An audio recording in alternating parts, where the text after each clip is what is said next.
Let the track go cold. Corporate tempo. Glass towers. LinkedIn. Ego in professional networks. Wears a tailored suit and smells like performance metrics. It doesn't shake your hand. It scans your value. Every quote-unquote great to connect is a covert background check. Can you open doors? Can you raise my stock? Can you make me look connected without costing me a lot? It keeps a mental org chart with itself one rung higher than reality. Your promotion? A quiet threat. Your layoff? A secret relief. It calls it networking, but it's auditioning mirrors. Coffee chats become interrogations. What do you know that I should know? What's your follower count? What's the last impressive thing you shipped? Every store polished, every scar airbrushed, every silence calculated. It congratulates you publicly and screenshots your mistakes privately, just in case the wind changes. The handshake is warm, but the eyes are doing the math. It'll slide into your DMs, but only when it needs a favor, then vanish like smoke the moment the favor's returned. Real connection in the professional wild. Rare as rainfall in the desert. It's the senior vice president who remembers your kid's name and never once mentions your KPIs. It's the peer who shares the unlisted job without asking what's in it for them. It's the quiet mentor who gives you the brutal note,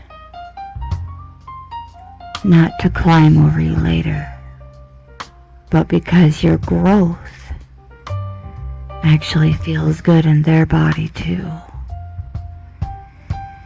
Ego networking is a pyramid scheme of itself. True alliance is a horizontal current. We rise together, or the tide means nothing. One collects business cards like pelts. The other collects people and treats the cards like afterthoughts. One says, let's do lunch. It means, let me harvest your influence.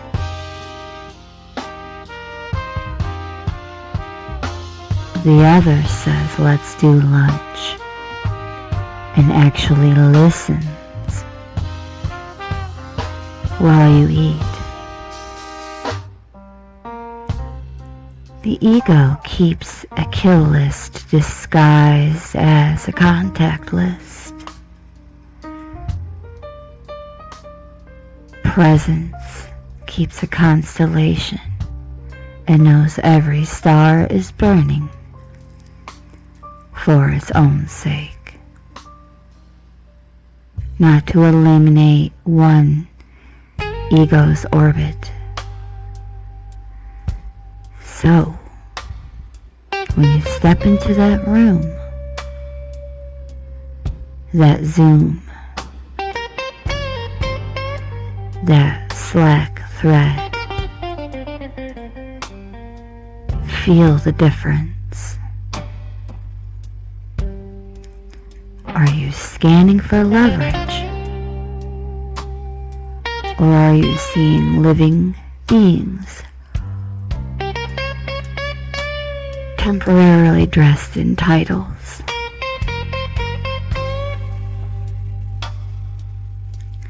Drop the resume armor. Drop the subtle brag. Let the silence after, how are you, actually wait for the real answer.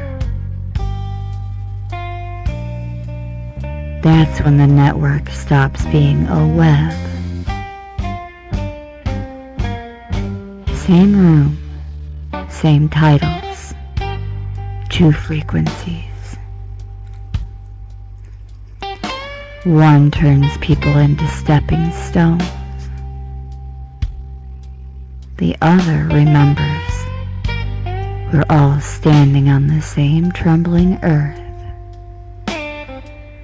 trying not to fall through.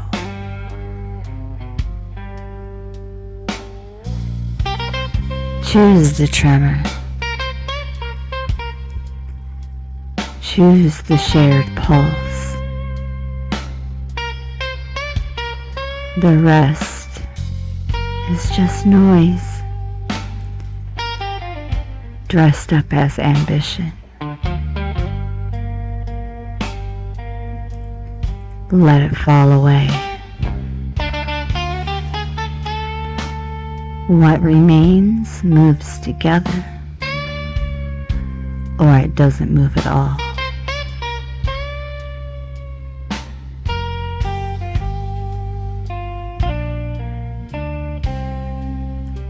Drop the beat to absolute zero. No rhythm, no reverb.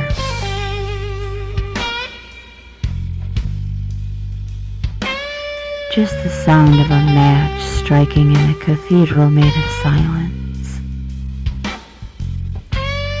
This is the ego's final battlefield. The path to enlightenment. It heard the rumor that freedom exists and immediately applied for the job of being free.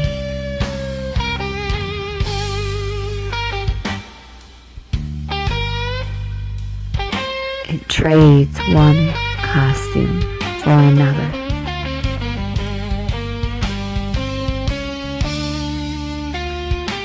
Yoga pants, Malibis, a soft voice that says Namaste, while secretly calculating how many likes the sunrise meditation pic and video will get. Turns awakening into the ultimate status symbol. I'm not like those egoic people. I've been through the illusion, said the illusion, now wearing non-dual cologne. It sits in meditation, not to disappear, but to become the best disappearer in the room. And every insight is a trophy. I had a huge opening last night. I finally dissolved the self. I'm mostly in the now. Mostly. The ego loves percentages. 99% enlightened means it still gets to keep 1% of the throne. It weaponizes emptiness. I have no preferences, said while subtly steering the dinner conversation to prove how unattached it is. It quotes dead masters like brand endorsements. It turns silence into a flex. Watch me sit perfectly still while you fidget in your unawakened meat suit.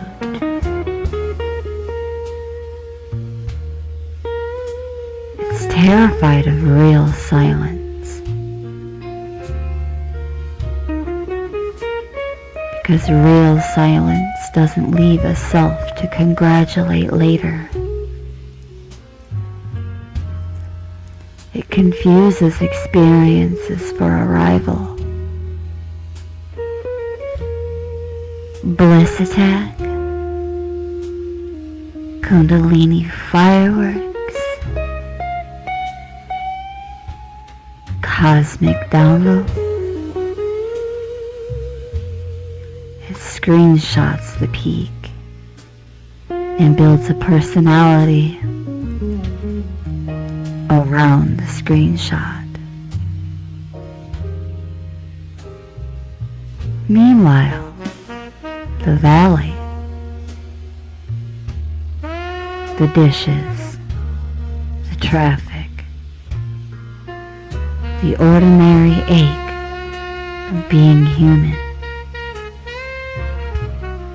is dismissed as not spiritual enough. The ego's enlightenment is always one more retreat, one more transmission, one more koan, one more near-death experience away. It's the donkey chasing the carrot, tied to its own head. And the last one to say donkey of the day before I did is the donkey of the day. Every day. True awakening doesn't announce itself with trumpets. It happens in the cereal aisle when you suddenly can't find the one who's looking. It happens when the seeker gets so tired, it forgets what it was seeking and drops, face first, into the obvious. There's no landing party, no certificate, no new identity called awakened person. Just the sound of the mask finally cracking, and nothing, absolutely nothing on the other side to pick up the pieces.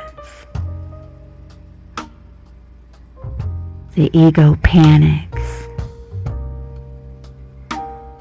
But then who will get the credit? Exactly. No credit rolls because no movie was ever playing outside the projector you mistook for a self.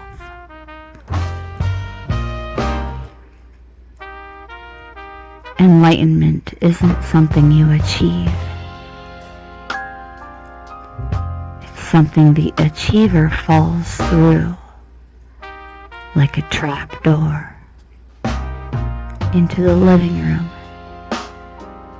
it never actually left.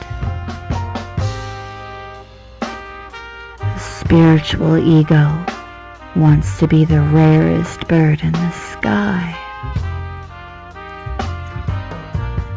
Reality is the sky.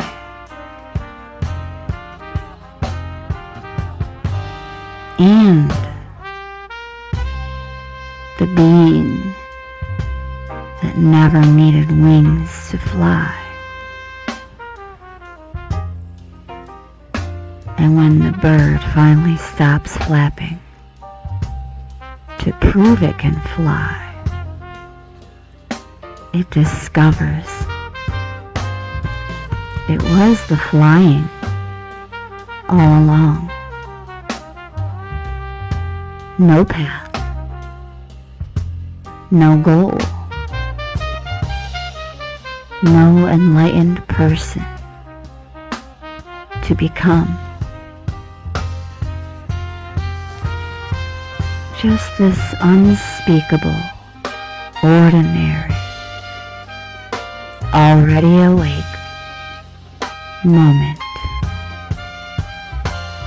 that was never waiting for you to arrive.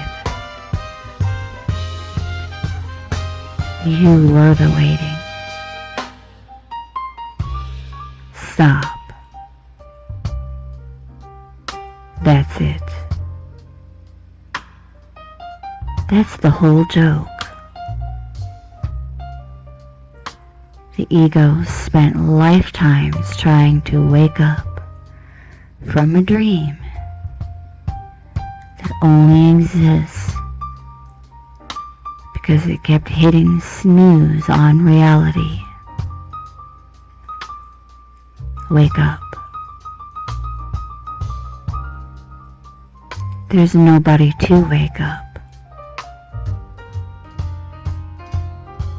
And yet here, something is laughing.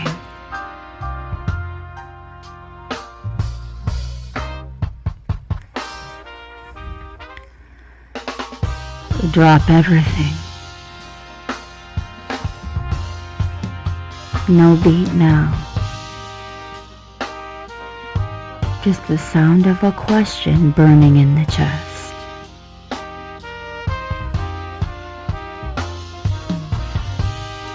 Ramana Maharshi didn't teach. He pointed. And the pointing was mercilessly simple. One question. One arrow. One fire. Who am I?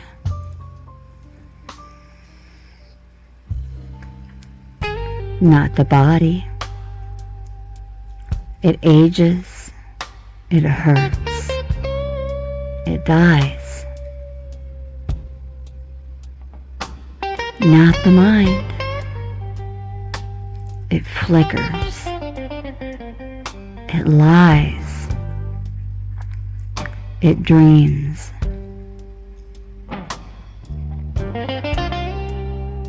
Not the story. It changes with every telling.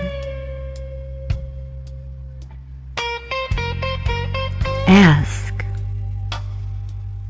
who am I? And everything you thought you were starts peeling away like old paint under a blowtorch.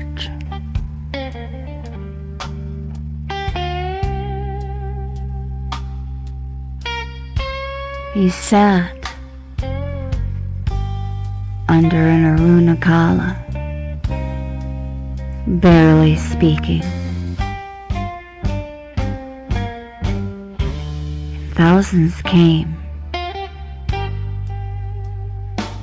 because the silence coming out of him was louder than all their noise. He didn't give techniques.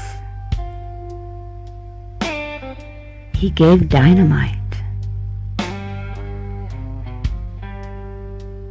The method, if you can even call it that, is ruthless self-inquiry. A thought arises. I am angry. Ask, to whom does this anger come?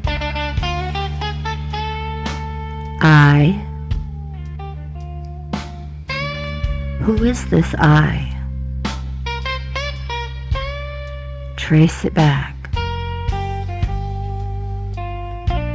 Follow the I thought to its source. You will not find it.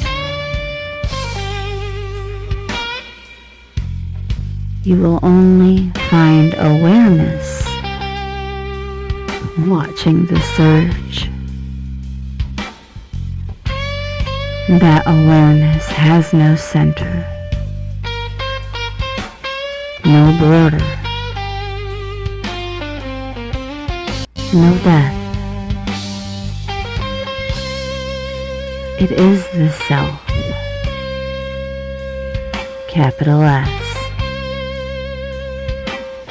the same self shining in you, in me, in the stray dog, in the thief, the murderer, in the saint. Everything else is a costume. Most of us live in the costume department, arguing about which outfit is the real us.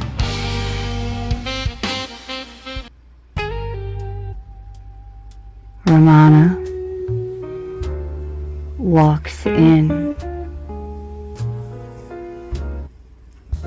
flips on the lights, and the costumes fall to the floor. He said the mind is just a bundle of thoughts. The first thought is, I am the body. And all other thoughts ride on its back.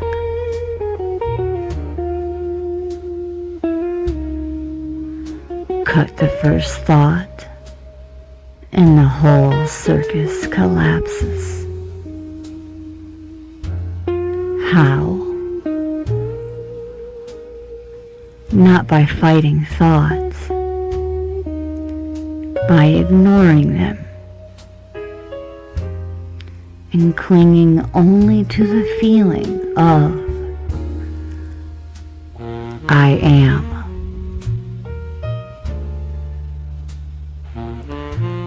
Not I am this or I am that. Just the pure sense. I am. Like a stick used to stir a funeral pyre until the stick itself is consumed by the fire it stirred. That is self-enquiry. He never said you are God to inflate you. He said you are not what you think you are, and then waited while the false fell away. And the real stood revealed. No stages, no levels, no almost enlightened. Either you are the self, or you are dreaming you are something else. There is no third option.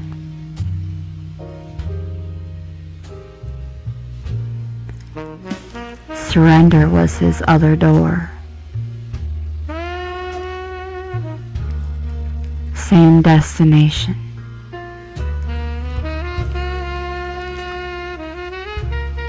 Surrender every thought, every desire, every identity to the feet of the self.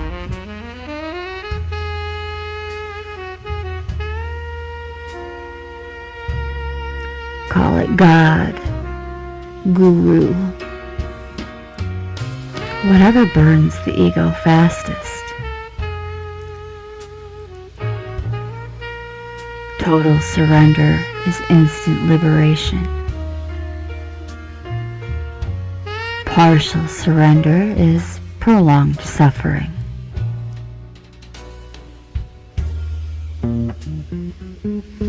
Most of us bargain. I'll give you my anger, my lust, my fear. But can I keep my special spiritual identity?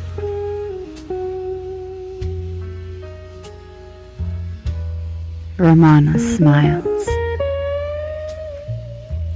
Keep it. It will hurt until you don't.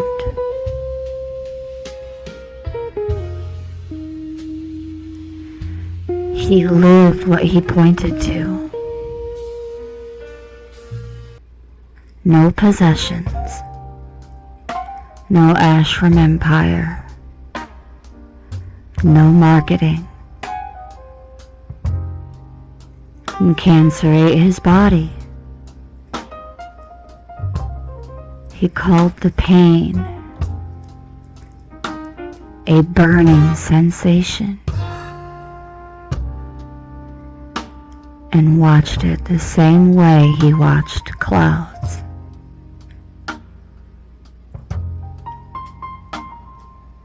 When devotees cried, Bhagavan, don't leave us, he laughed softly. Where could I go? Because there is no coming, no going. Only the self, shining eternally in the heart. on the right side of the chest. Not the physical heart, but the source from which the I thought rises. Die while alive, and you will never die. That was his final invitation. So stop. Right now. Leave the book, the podcast, the retreat plan, and ask once, fiercely, before the next thought hijacks you.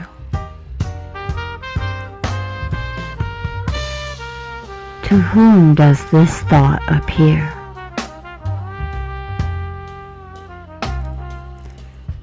Follow the I all the way home.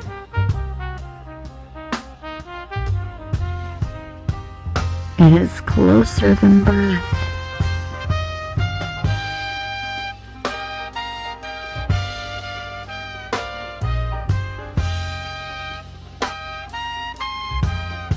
It is the one speaking these words, not the character, not the seeker. The seeing itself.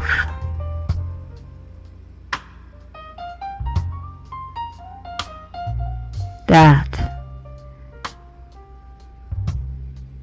is what Ramana kept pointing to, with a silence so vast, it swallowed the world and gave it back, shining as nothing but itself. That is the message. Thank you so very much, Multiversal Soul Familia, for tuning in with much gratitude and appreciation. From my heart chakra to yours, brightest of blessings and agape omni love to all.